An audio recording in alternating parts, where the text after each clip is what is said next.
7QC tools. What is 7QC tools? It is used for collecting data, analyzing data, identifying root cause, measuring results. यानी 7QC tools का use data को collect करने में, data को analyse करने में, root cause को identify करने में, रिजल्ट्स को मेजर करने में किया जाता है. Definition: 7QC tools are the simple statistical tools used for problem solving through data collection, analyzing data, identification of root cause and measuring results. यानी 7QC tools एक सिंपल स्टैटिस्टिकल टूल्स है जिसका यूज प्रॉब्लम को solve करने में किया जाता है through data collection, analysing data, identification of root cause and result को मेजर करके. History: First time developed in Japan or introduced in Japan by the quality gurus such as Deming, Kaurishikawa and Juran.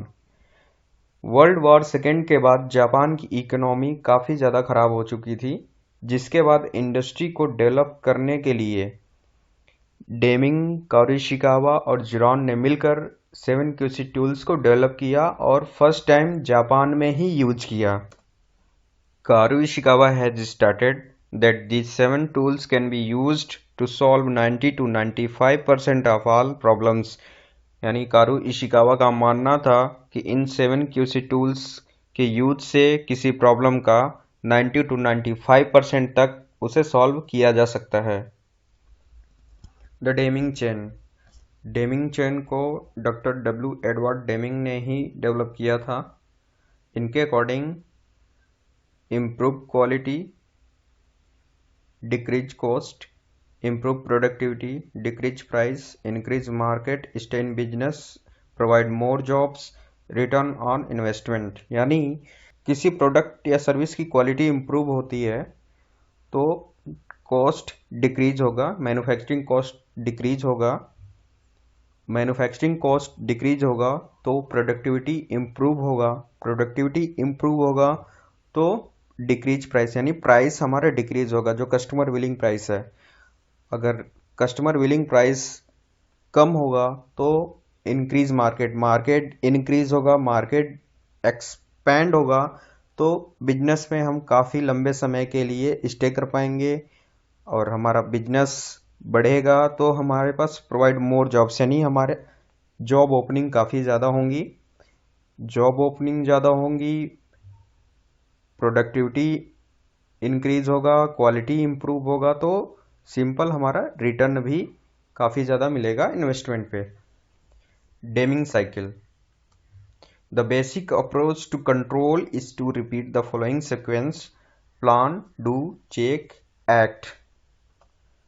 It is also called Shewhart cycle और PDCA cycle और PDSA यानी plan, do, study, act या control cycles. अगर बात करें plan की तो plan में टीम बनाते हैं, प्रॉब्लम डिफाइन करते हैं, पोटेंशियल कॉज को आइडेंटिफाई करते हैं. फिर आते हैं डू में, इसमें हम टेस्ट करते हैं, प्रॉब्लम का सॉल्यूशन देते हैं. फिर आते हैं चेक में, फिर हम उसे चेक करते हैं, उसकी इफेक्टिवनेस को मेज़र करते हैं. अगर एवरीथिंग ओके है फिर एक्ट में आते हैं, इसमें हम क्या करते हैं उसे लॉन्ग टर्म के लिए इम्प्लीमेंट कर देते हैं. अगर इफेक्टिवनेस हमारा ठीक नहीं है तो फिर हम क्या करते हैं पहले फेज यानी प्लानिंग में आ जाते हैं. फिर डू, फिर चेक, फिर एक्ट. यानी हम जो भी प्रॉब्लम को सॉल्व करते हैं वो हमारे इन साइकिल से होकर गुजरता है: plan, do, check, act. 7 quality tools. First is check sheets, cause and effect diagrams, flow charts and stratification, Pareto charts, control charts, scatter diagram, histogram. Check sheet. What is check sheet? A check sheet is a simple document that is used for collecting data in real time at the location where data is generated. यानी check sheet एक simple document है जिसका use data को record करने में किया जाता है या रियल टाइम में रिकॉर्ड किया जाता है और उस लोकेशन में रिकॉर्ड किया जाता है जहां पर वो डेटा जनरेट हो रहा है. यहाँ पर एक एग्जांपल मैंने दिखाया है, vehicle breakdown maintenance check sheet है.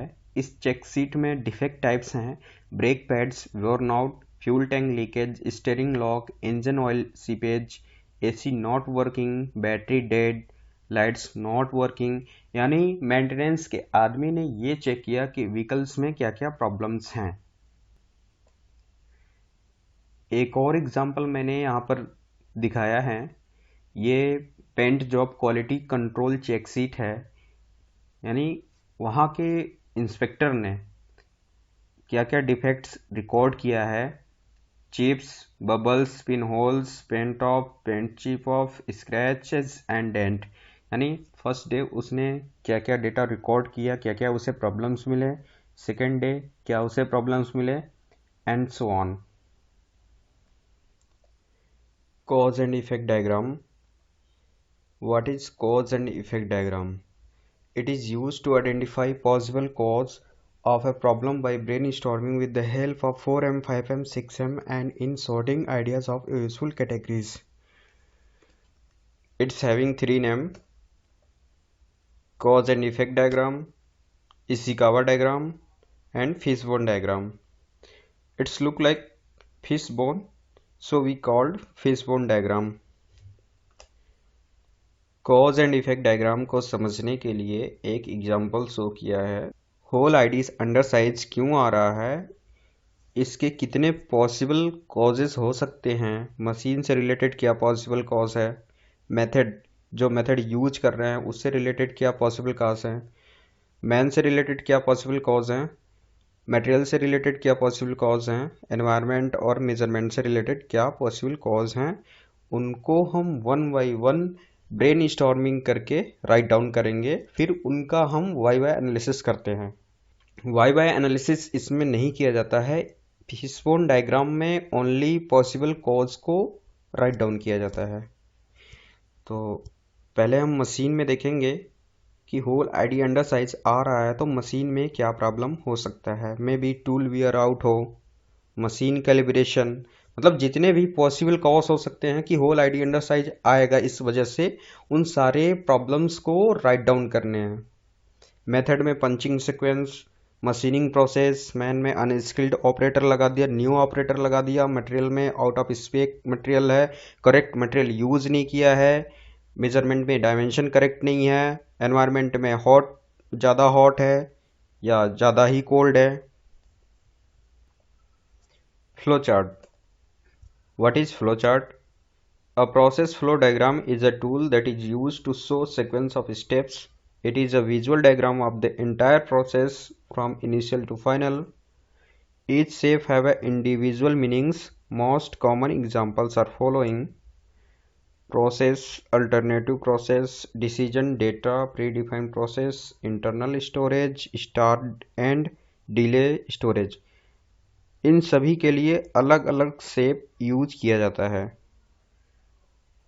इस एग्जाम्पल में दिखाया गया है कि फेसबुक पर लॉगिन कैसे करना है। इसका पीएफटी है, पहले start, then enter web address www.facebook.com। इसको शो करने के लिए ये शेप यूज किया गया है और स्टार्ट को शो करने के लिए ये शेप यूज किया गया है। देन जब हम facebook.com एंटर करेंगे वेब एड्रेस में तो हमारा फेसबुक होम पेज ओपन हो जाएगा। Then enter email ID and password, email ID password डाल दिया। उसके बाद क्या होगा, is email ID and password correct, अगर email ID and password correct है, यस, देन डिस्प्ले अकाउंट, आपका अकाउंट ओपन हो जाएगा। Then and if not, email ID and password correct नहीं है, देन एरर आएगा, लॉगिन में एरर आएगा। Pareto chart. What is Pareto chart? A Pareto chart is a bar and line graph. Bar graph value represented in decreasing order and cumulative percentage represented by line. It is based on 80-20 principle, means 80% of the effects come from 20% of the causes. It is used to prioritize the defects and eliminate the 20% rejection. एक example यहाँ पर show किया गया है जिसमें problems हैं ruptures, edge cutting, bend, ding, bend, die mark, thinning, rusty, leakage, dent, seat pitting, ये किसी फैब्रिकेशन शॉप के प्रॉब्लम्स हैं और इनकी फ्रीक्वेंसी ये है। इनकी जो फ्रीक्वेंसी है इनको डिक्रीजिंग ऑर्डर में राइट डाउन करना होता है, देन इसका क्यूमुलेटिव परसेंटेज निकालना होता है, फिर इसका पेरेटो चार्ट बन जाता है। ये जो पेरेटो चार्ट बनता है, इस पेरेटो चार्ट से हमें ये पता लगता है कि हमें किन डिफेक्ट पर काम करना है। हमें 80% इधर से 80% पर काम करना होता है, 40, 71 एंड 86। तो रैप्चर, एज कटिंग और डिंग, ये 3 ऐसे प्रॉब्लम्स हैं जो 86% कंट्रीब्यूट कर रहे हैं। सो इन 3 प्रॉब्लम्स पर हम काम करेंगे, इन 3 प्रॉब्लम्स को एलिमिनेट करेंगे, तो मीन्स हम 20% हम काम कर रहे हैं, 100 का 20%, और हमारा जो वर्क इफेक्ट होगा 80% होगा। Control chart. What is control chart? A control chart is a line graph used to study how a process changes over time. A control chart always has a UCL, upper control limit, lower control limit, and mean line, and data plotted between UCL and LCL. एक example यहाँ पर show किया है control chart का, जिसमें upper control limit 3.38 है, upper control limit 3.38, lower control limit 3.37 and 1 is centre line, और इनके बीच में ये डेटा प्लॉट किया गया है जो इंस्पेक्शन में मिला है। Control chart, types of control chart selection, selecting a control chart, attribute और वेरिएबल। पहले ये चेक करेंगे डेटा हमारा एट्रीब्यूट है या वेरिएबल है। वेरिएबल है तो सैंपल साइज चेक करेंगे, सैंपल साइज अगर 1 है तो IXMR चार्ट बनाएंगे। सैंपल साइज 1 नहीं है, सैंपल साइज अगर 2 और 9 के बीच में है तो X⁻R चार्ट बनाएंगे। और सैंपल साइज ये भी नहीं है, सैंपल साइज अगर हम 10 या 10 से बड़ा है तो X⁻S चार्ट यूज करेंगे। ये रहा वेरिएबल केस में। अगर डेटा हमारा एट्रीब्यूट है, मीन्स ओके NG, पास, फेल, यस नो में है, तो इसमें भी 2 कैटेगरी हैं, डिफेक्ट्स और डिफेक्टिव के लिए। ये चेक करेंगे कि हमारा डिफेक्ट्स के लिए है या डिफेक्टिव यूनिट्स के लिए है। डिफेक्टिव के लिए है तो सैंपल साइज अगर कांस्टेंट है तो NP चार्ट यूज करेंगे, और सैंपल साइज कांस्टेंट नहीं है तो P चार्ट यूज करेंगे। डिफेक्ट्स के लिए इंस्पेक्शन यूनिट्स अगर सेम है तो C चार्ट यूज करेंगे, इंस्पेक्शन यूनिट सेम नहीं है तो U चार्ट यूज करेंगे। इस प्रकार से हम कंट्रोल चार्ट को सिलेक्ट करते हैं कि कौन सा कंट्रोल चार्ट किस सैंपल साइज के लिए, वेरिएबल के लिए, एट्रीब्यूट के लिए कौन सा चार्ट बनेगा। मोस्टली X⁻R चार्ट यूज किया जाता है प्रोसेस को कंट्रोल करने में। Scatter diagram. What is scatter diagram? It is use to identify correlations between 2 variables. Means इसका यूज 2 वेरिएबल के बीच क्या रिलेशंस हैं उसको शो करने के लिए यूज किया जाता है। यहाँ पर एक एग्जाम्पल लिया गया है टेम्परेचर और रिजेक्शन क्वांटिटी से। टेम्परेचर और रिजेक्शन क्वांटिटी, टेम्परेचर वेरिएबल है और रिजेक्शन क्वांटिटी भी वेरिएबल है, तो इन दोनों के बीच में क्या रिलेशंस बनते हैं उनको शो करने के लिए कोरिलेशन डायग्राम बनाया है। अगर हम इस टेबल से समझें तो हमें टेबल से अच्छे से ये नहीं समझ में आ रहा है कि टेम्परेचर कम होने या ज़्यादा होने से रिजेक्शन क्वांटिटी पर क्या इफेक्ट पड़ रहा है। लेकिन जैसे ही हमने रिजेक्शन और टेम्परेचर के बीच में कोरिलेशन डायग्राम बना दिया तो इससे क्लियर समझ में आ रहा है कि टेम्परेचर जैसे जैसे इंक्रीज हो रहा है रिजेक्शन फ्रीक्वेंसी वैसे वैसे इंक्रीज हो रहा है। मीन्स हमें टेम्परेचर पर काम करना होगा, टेम्परेचर पर फोकस करना होगा। हिस्टोग्राम। What is histogram?